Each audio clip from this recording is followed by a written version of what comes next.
Hello guys, welcome back to my channel o welcome sa mga baguhang pasok. So for today's video guys ay magsusurvey tayo guys sa area dito sa Valencia City po guys. So isusurvey natin lahat ng kanilang area guys na yung nag-invite sa akin guys. So keep on watching na lang at mapapanood nyo ang ating mga adventure mamaya.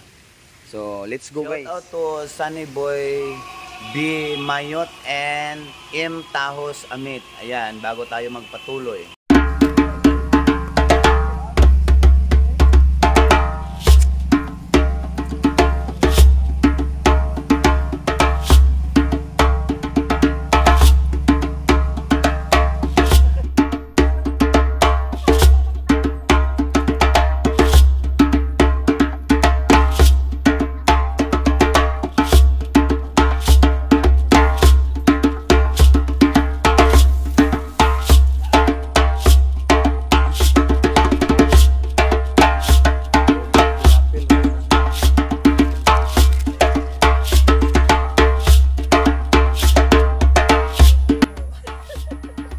So ayan guys, ang una kong i-share sa inyo itong puno ng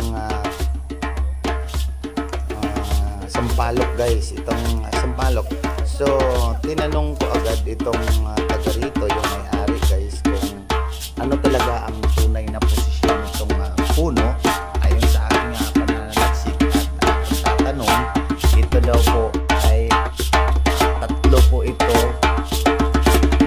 lumang kahoy guys, na isang sampalok ito nga, tapos dalawa yung punong mangga guys.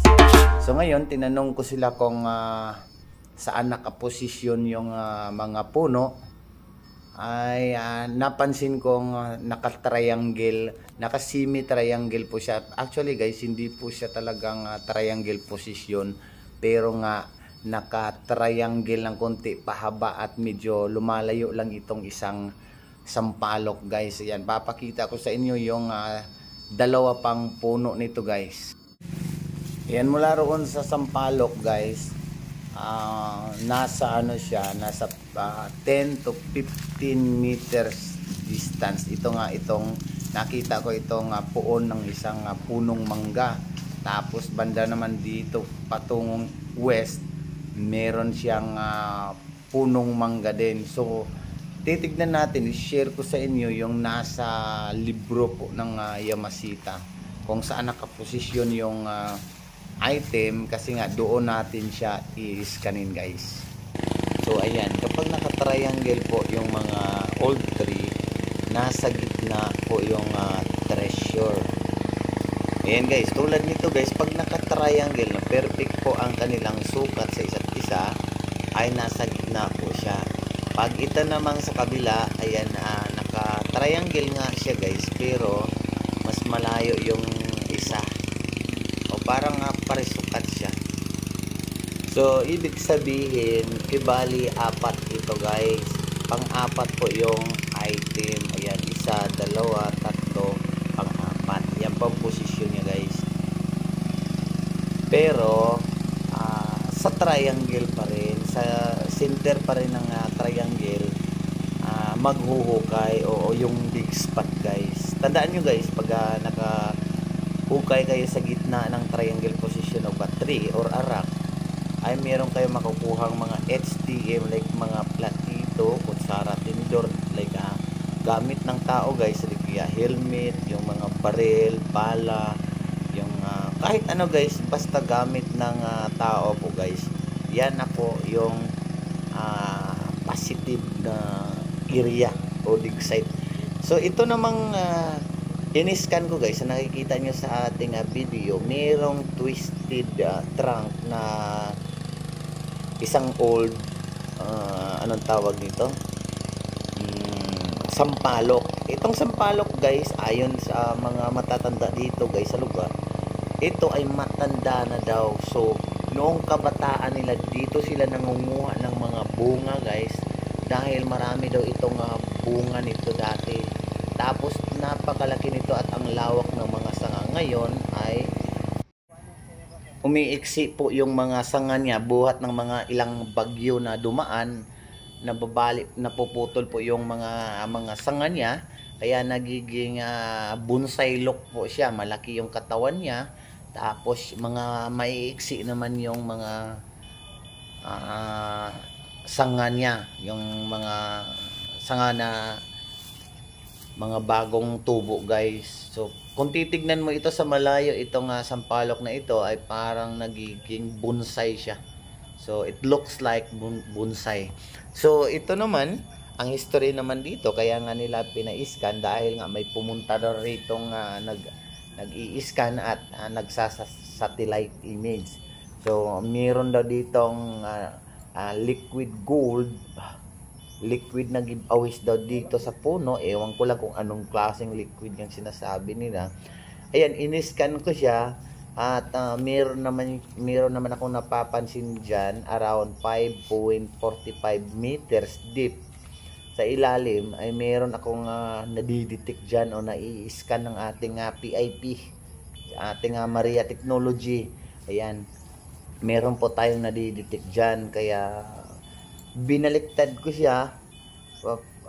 Simula ay north to south, tapos west to east, east to west. Ayan, binabaliktad ko guys para masiguro ko talagang meron tayong mahahagip dyan.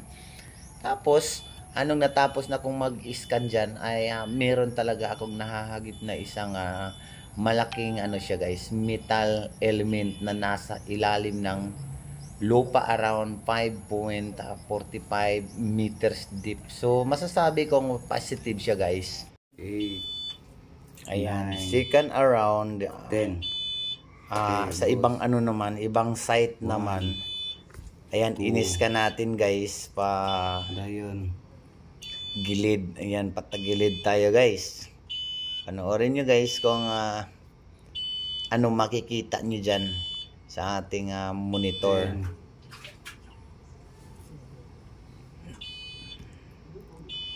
So ayan po guys, nagbabago na po yung image ng ating 3D. Ayan, pag may mga pula-pula dyan, yan meron na siyang nadidetect o nai-scan. Ayan guys, kung mapapansin niyo ay may kulay green. Yan po yung lupa o yung natural soil. So hindi po siya erode o hindi po siya tinambak. So ibig sabihin guys, yung iniska namin ay natural po siya, natural layers of soil na walang anomaly. So yung anomaly guys, yan yung palatandaan guys na nahukay dati, bumagsak na dati. Ganon po yan yung niya, pag-determine po ng ating scanner guys. Ayan, tapos ko na dyan sa ibaba, wala kami nakita dyan. Sa gilid, ayan, kabilang gilid. So ito naman ang yung panghuli na scanning guys. Ayan, share ko lang sa inyo dahil nga yung iba na may mga scanner na pag may nakitang pula, wala na, nanginginig na, at dahil inisip nilang yun na yun yung item. So ayan guys, kung makikita nyo sa aking screen, sa aking monitor dyan, ay wala kang makikitang anomaly o yung erode soil. Meron kang makikitang guys, red colors na sabi nga ay red colors must be metal element. Pero yan guys, considered as metal nga siya, pero isa siyang minerals. Yan yung mga hard layers ng lupa guys. Ayan, nakikita ng ating scanner ang isang solid minerals na nasa gilid po ng lupa guys. Ayan, sa kabilang kanto naman tayo guys. Lipat tayo sa kabila. Ayan, dito sa kabila guys, meron tayong mapapansin dito. Yan po yung sinasabi ko sa kanina na erode soil. So ayan, meron tayong na-spot na isang siya, parang tunnel siya, cavity or sinkhole. So, ibig sabihin, cavity or sinkhole, ayan, nasa gitna po siya. Maaari po siyang tunnel. Ayan sa ilalim. Or natural cavity. Yun lang guys, at tandaan na yellow bamboo, green Chinese bamboo, at saka yung niyog na dilaw, pati yung signage sa bato, yan yung positive side. Yan yung mga kailangan nating hanapin sa isang site para maitisdig. So yan lang guys, maraming salamat sa panonood.